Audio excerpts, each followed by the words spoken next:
Hi video ನೋಡ್ತಿರೋ ಪ್ರತಿಯೊಬ್ಬರಿಗೂ ನಮ್ಮ YouTube ಚಾನಲ್ಗೆ ಸ್ವಾಗತ. ನಾನಿವತ್ತು ಬದನೆಕಾಯಿ, ತೊಂಡೆಕಾಯಿ ಮತ್ತು ಹೆಸರು ಕಾಳೆಲ್ಲ ಹಾಕ್ಬಿಟ್ಟು ಗ್ರೇವಿ ಮಾಡೋದು ತೋರಿಸ್ತಾ ಇದ್ದೀನಿ. ಈ ಗ್ರೇವಿ ನನ್ನದೇ ಓನ್ ರೆಸಿಪಿ, ನಾನೇ ಕಂಡಿಡ್ಕೊಂಡಿರೋದು. ಬದನೆಕಾಯಿ ಎಲ್ಲ ಮೀಡಿಯಮ್ ಆಗಿ ಕಟ್ ಮಾಡ್ಕೋಬೇಕು. ನಿಮಗೆ ಯಾವ ಸೈಜಲ್ಲಿ ಬೇಕೋ ಆ ಸೈಜಲ್ಲಿ ಕಟ್ ಮಾಡ್ಕೊಳ್ಳಿ. ಬರೀ ಬದನೆಕಾಯಿ, ತೊಂಡೆಕಾಯಿ ಇವೆರಡೇ ಅಲ್ಲ, ನಿಮ್ಮ ಮನೇಲಿ ಯಾವ್ಯಾವ ತರಕಾರಿ ಇರ್ತದೋ ಆ ಎಲ್ಲ ತರಕಾರಿಗಳನ್ನೂ ಹಾಕಿ ಮಾಡ್ಕೋಬೋದು. ತೊಂಡೆಕಾಯಿ ಕೆಂಪು ಕಲರ್ ಇದ್ದರೆ ಅದನ್ನು ಹಾಕಕ್ಕೆ ಹೋಗಬಾರ್ದು, ಯಾಕಂದರೆ ಅದು ಬಲ್ತೋಗಿರುತ್ತೆ. ಅದನ್ನು ಹಾಕಿದ್ರೆ ಎಲ್ಲ ಹುಳಿ ಬರುತ್ತೆ. ಈ ಗ್ರೇವಿ ಮಾಡೋಕ್ಕೆ ನಾನು ದಪ್ಪದೊಂದು ಈರುಳ್ಳಿ ತೊಗೊಂಡಿದ್ದೀನಿ, ಒಂದು 6ರಿಂದ 7 ಹಸಿಮೆಣ್ಸಿನ್ಕಾಯಿ ತೊಗೊಂಡಿದ್ದೀನಿ, ಅರ್ಧ ಗೆಡ್ಡೆಯಷ್ಟು ಬೆಳ್ಳುಳ್ಳಿ ತೊಗೊಂಡಿದ್ದೀನಿ, ಮತ್ತು ಒಗ್ಗರಣೆಗೆ ಈರುಳ್ಳಿ ಕಟ್ ಮಾಡಿ ಇಟ್ಕೊಂಡಿದ್ದೀನಿ. ಹಾಗೆ ಟೊಮೊಟೊ ಒಂದು 4ರಿಂದ 5 ಹಾಕ್ತಾಯಿದ್ದೀನಿ, ಮತ್ತು ಶುಂಠಿ. ಈಗ ನಾವು ಇದನ್ನೆಲ್ಲ ರುಬ್ಕೋಬೇಕು. ಟೊಮೊಟೊ, ಶುಂಠಿ, ಹಸಿಮೆಣ್ಸಿನ್ಕಾಯಿ, ಬೆಳ್ಳುಳ್ಳಿ, ಈರುಳ್ಳಿ ಎಲ್ಲ ಹಾಕ್ಕೊಂಡು ಚೆನ್ನಾಗಿ ನುಣ್ಣಗೆ ರುಬ್ಕೋಬೇಕು. ಅದ್ರ ಜೊತೆಗೆ ರುಬ್ಬೋಕ್ಕೆ ನಾವು ಮಸಾಲೆ ಕೂಡ ಹಾಕಬೇಕು. ಮಸಾಲೆ ಯಾವುದಂದ್ರೆ, ನೀವು ಸಾಂಬಾರಿಗೆ ಮನೇಲಿ ಯಾವುದನ್ನು ಯೂಸ್ ಮಾಡ್ತೀರೋ ಮಸಾಲೆ ಪುಡಿ, ಅದನ್ನು ಹಾಕ್ಕೊಂಡು ಚೆನ್ನಾಗಿ ನುಣ್ಣಗೆ ರುಬ್ಕೊಳ್ಳಿ. ನಾನಿಲ್ಲಿ ಇದಕ್ಕೆ ಕಾಯಿನ ಯೂಸ್ ಮಾಡ್ತಾ ಇಲ್ಲ. ಇದಕ್ಕೆ ಅಂತ ಅಲ್ಲ, ನಾನು ಮನೇಲಿ ಯಾವ ಸಾಂಬಾರು ಮಾಡಿದ್ರೂ ಕಾಯಿ ಯೂಸ್ ಮಾಡಲ್ಲ. ಕಾಯಿ ಹಾಕಲಿಲ್ಲ ಅಂದರೆ ಸಾಂಬಾರು ಚೆನ್ನಾಗಾಗಲ್ಲ ಅನ್ನೋದೆಲ್ಲ ಸುಳ್ಳು, ಚೆನ್ನಾಗೇ ಆಗುತ್ತೆ. ಮಸಾಲೆ ಎಲ್ಲ ನುಣ್ಣಗೆ ಈ ರೀತಿ ರುಬ್ಕೋಬೇಕು. ನೆಕ್ಸ್ಟ್ ನಾವು ಒಗ್ಗರಣೆಗೆ ರೆಡಿ ಮಾಡ್ಕೋಬೇಕು. ಬಾಣಲಿ ಬಿಸಿ ಆದಮೇಲೆ 3ರಿಂದ 2 ಸ್ಪೂನು ಎಣ್ಣೆ ಹಾಕ್ಕೊಂಡು ನಂತರ ಕಟ್ ಮಾಡಿ ಇಟ್ಕೊಂಡಿರೋ ಈರುಳ್ಳಿ ಹಾಕ್ಕೋಬೇಕು. ಈರುಳ್ಳಿ ಕಲರ್ ಚೇಂಜ್ ಆಗೋವರೆಗೂ ಫ್ರೈ ಮಾಡಬೇಕು. ಈ ಈರುಳ್ಳಿ ಸ್ವಲ್ಪ ಬಲ್ತೋಗ್ಬಿಟ್ಟೈತೆ, ಬೇಗ ಫ್ರೈ ಆಗ್ತಾ ಇಲ್ಲ. ಎಳೆ ಈರುಳ್ಳಿ ಹಾಕಿದರೆ ಇಷ್ಟೊತ್ತಿಗೆ ಫ್ರೈ ಆಗ್ತಿತ್ತು. ಈ ಈರುಳ್ಳಿ ಫ್ರೈ ಆದಮೇಲೆ ಕಟ್ ಮಾಡಿ ಇಟ್ಕೊಂಡಿರೋ ಅಂತಹ ತರಕಾರಿ ಹಾಕ್ಕೊಂಡು ಹೆಸ್ರು ಕಾಳು ಹಾಕ್ಕೋಬೇಕು. ಹೆಸ್ರು ಕಾಳನ್ನ ನಾನು ರಾತ್ರಿನೇ ನೆನೆಸಿಟ್ಕೊಂಡಿದ್ದೆ. ನೀವು ನೆನೆಸಿಟ್ಟಿಲ್ಲ ಅಂದರೆ ಏನಿಲ್ಲ, ವಿಷಲ್ ಹಾಕ್ಕೊಂಡು ಕುಕ್ಕರಲ್ಲಿ ಕೂಗಿಸ್ಕೋಬೋದು. ತರಕಾರಿ ಮತ್ತು ಕಾಳನ್ನೆಲ್ಲ ಒಗ್ಗರಣೆ ಮಾಡ್ಕೊಂಡಾದ್ಮೇಲೆ ಅದಕ್ಕೆ 1 ಸ್ಪೂನಷ್ಟು ಗರಂ ಮಸಾಲ ಮತ್ತು ಅರ್ಧ ಸ್ಪೂನಷ್ಟು ಅರಿಶಿನ ಪುಡಿ, ಹಾಗೆ 1 ಸ್ಪೂನಷ್ಟು ಚಿಕನ್ ಮಸಾಲ ಹಾಕ್ಕೊಂಡು ಚೆನ್ನಾಗೆಲ್ಲ ಮಿಕ್ಸ್ ಮಾಡ್ಕೋಬೇಕು. ಇದು ಮಿಕ್ಸ್ ಮಾಡ್ಕೊತಾ ಸ್ವಲ್ಪ ನೀರು ಬಿಟ್ಕೊಳ್ಳುತ್ತೆ ಕಾಳಲ್ಲಿ ನೆನೆಸಿಟ್ಟಿರೋದ್ರಿಂದ. ಆ ನೀರಲ್ಲೇ ಒಂದು 5 ನಿಮಿಷ ಆಗೋವಷ್ಟು ತರಕಾರಿ ಮತ್ತು ಕಾಳನ್ನು ಫ್ರೈ ಮಾಡ್ಕೋಬೇಕು, ಮಸಾಲೆ ಎಲ್ಲ ಚೆನ್ನಾಗಿ ಬ್ಲೆಂಡ್ ಆಗೋ ಥರ.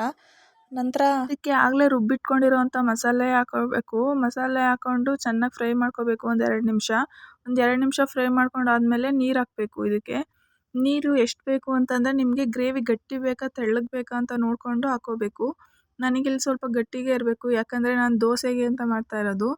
ಇದು ಗಟ್ಟಿಗಿದ್ರೆ ಇನ್ನೂ ಚೆನ್ನಾಗಿರುತ್ತೆ, ತೆಳ್ಳಗಾದರೆ ಏನು ಅಷ್ಟು ಚೆನ್ನಾಗಿರಲ್ಲ. ತೆಳ್ಳಗಾದರೆ ಸಾಂಬಾರು ಥರ ಆಗೋಗ್ಬಿಡುತ್ತೆ, ಗಟ್ಟಿಗಿದ್ರೆ ಗ್ರೇವಿ ಥರ ಚೆನ್ನಾಗಿರುತ್ತೆ ತಿನ್ನೋಕ್ಕೆ.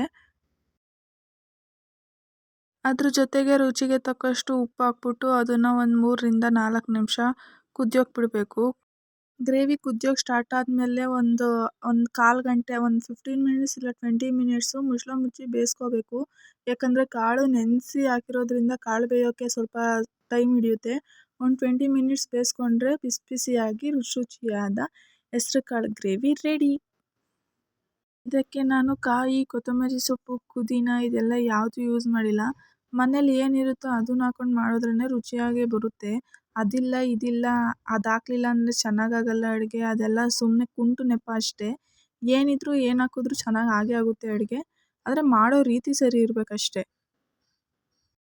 ಗ್ರೇವಿ ಆಯಿತು, ನಾನಿವಾಗ ದೋಸೆ ಹಾಕ್ಕೋತಾ ಇದ್ದೀನಿ. ದೋಸೆ ಹಾಕೋಕ್ಕಿಂತ ಮುಂಚೆ ತವಾನ ಚೆನ್ನಾಗಿ ಕಾಯಿಸ್ಬೇಕು.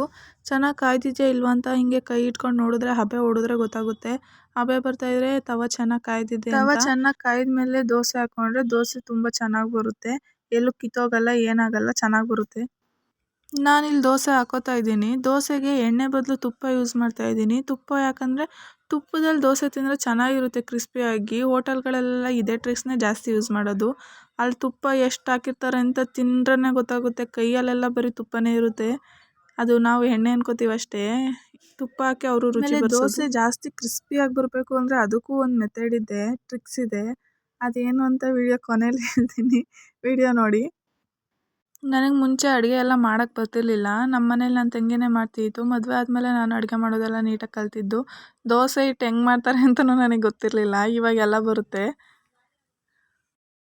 ನೋಡಿ, ತವಾನ ನೀಟಾಗಿ ಕಾಯಿಸ್ಕೊಂಡು ದೋಸೆ ಹಾಕೋದ್ರಿಂದ ದೋಸೆ ಎಷ್ಟು ಕ್ರಿಸ್ಪಿಯಾಗಿ ಬರ್ತೈತೆ, ಮತ್ತು ಎಲ್ಲೂ ಕಿತ್ತೋಗಲ್ಲ. ತವ ಕಾಯೋಕ್ಕಿಂತ ಮುಂಚೆ ಹಿಟ್ಟು ಹಾಕಿದ್ರೇ ದೋಸೆಗಳು ಬೇಗ ನೀಟಾಗಿ ಬರಲ್ಲ.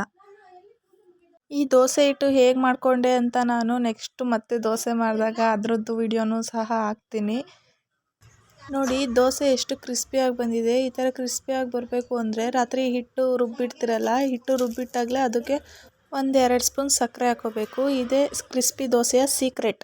ಶುಗರ್ ಪೇಷಂಟು ಶುಗರ್ನ ಫುಲ್ ಅವಾಯ್ಡ್ ಮಾಡಿದ್ರು. ಹೋಟೆಲಲ್ಲಿ ಈ ಥರ ದೋಸೆಗಳು ತಿಂದಾಗಲೇ ನಿಮಗೆ ಶುಗರು ವೇರಿಯೇಷನ್ ಆಗೋದು.